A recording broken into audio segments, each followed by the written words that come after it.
every case, there is a truth that hides in the shadows. But in this one, the shadows came first. A little girl vanished. A mother partied. And 31 days passed before anyone called the police. The stories changed, the evidence whispered, and the courtroom became a battleground of doubt. This is the Casey Anthony case. Welcome to Case File Shadows, where, in every case, the truth waits in the shadows.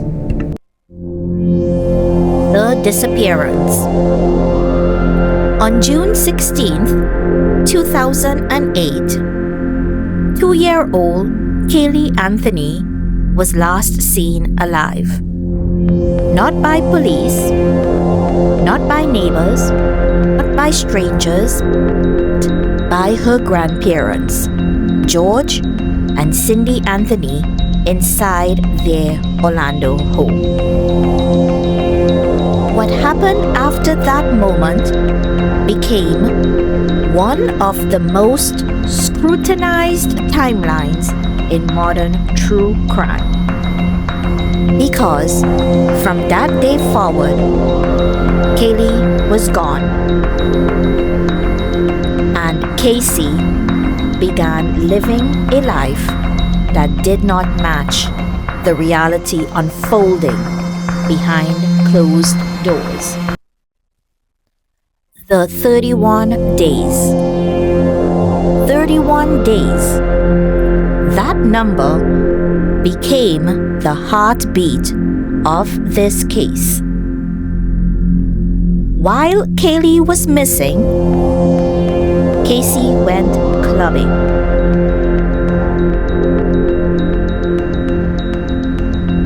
Tattoo. She stayed with friends. She posted photos. She told stories about work, babysitters, and trips that never happened. To her parents, she said Kaylee was with a nanny named Zenaida Fernandez Gonzalez, a woman who did not exist in Casey's life at all. 31 days. No police call. No missing person report. And no sign of panic. The 911 call. On July 15th, 2008, Cindy Anthony made the call that changed everything. She told the dispatcher she hadn't seen her granddaughter in over a month. She said Casey's car smelled like a dead body. She said her daughter's stories did not make sense. And in that moment, the case shifted from a missing child to a criminal investigation. Casey's first interview. Detectives questioned Casey for the first time that night. She told them she worked at Universal Studios. She led them through the building.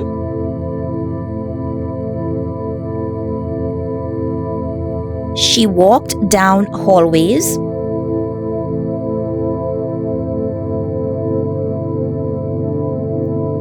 She waved at employees. And then she stopped turned around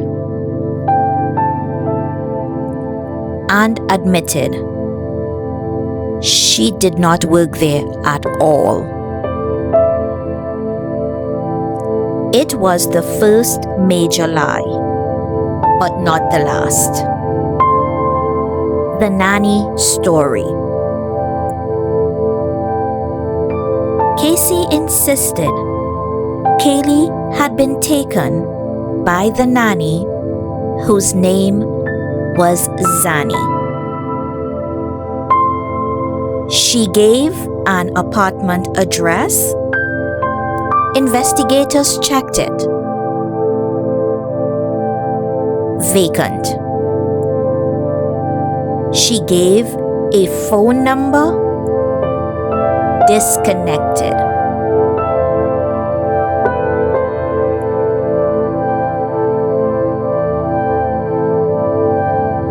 She gave a workplace. No record.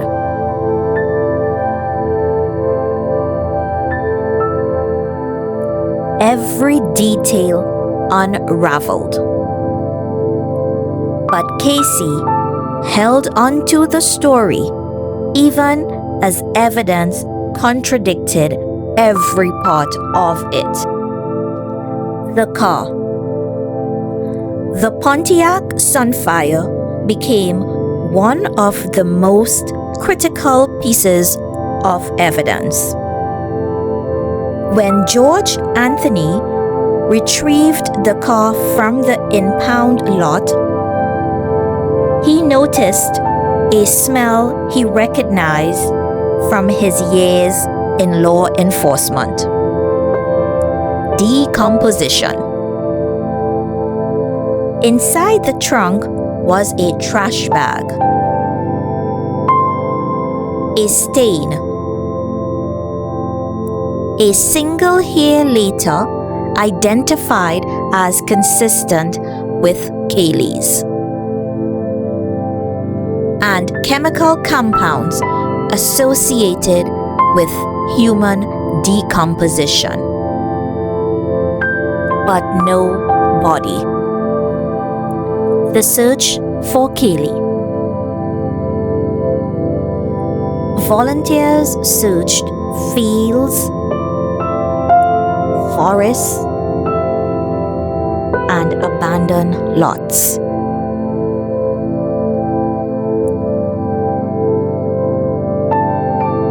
The case dominated national headlines. Tips poured in, but no trace of Kaylee surfaced. Until December 11th, 2008. Discovery of remains. A meter reader found a small skeletal set of remains in a wooded area less than half a mile from the Anthony home. Inside, a trash bag.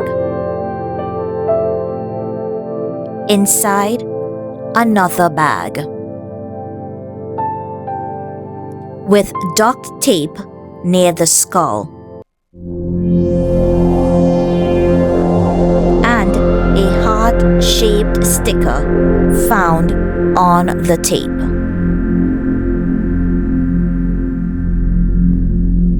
The medical examiner ruled the death a homicide, but could not determine the exact cause. The trial.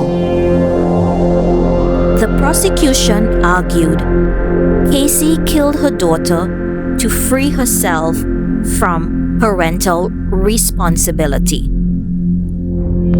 They pointed to the lies, the partying, the car, the duct tape, and the 31-day delay.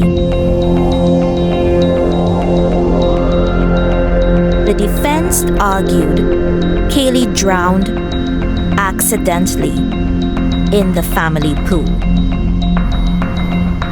They claim George Anthony helped cover it up. They said Casey lied because she grew up in a home filled with fear. Two narratives, one jury.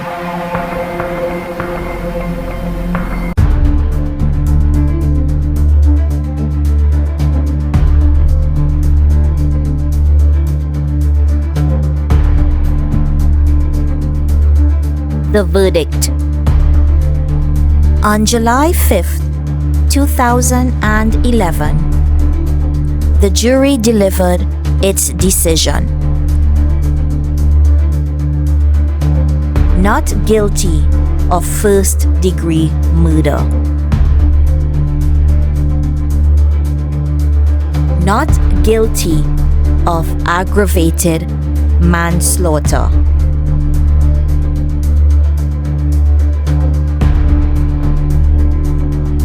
Not guilty of aggravated child abuse. Guilty only of lying to law enforcement.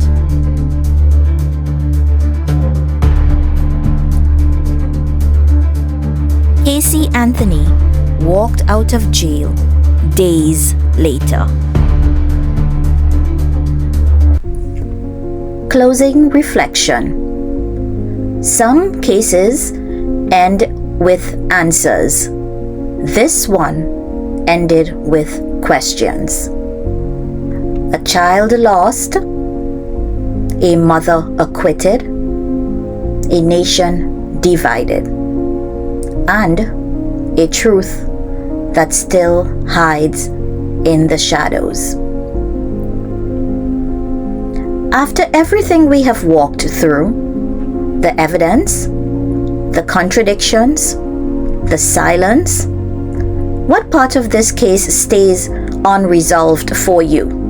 Not just the verdict, but the truth behind it. What detail, moment, or decision still refuses to sit quietly?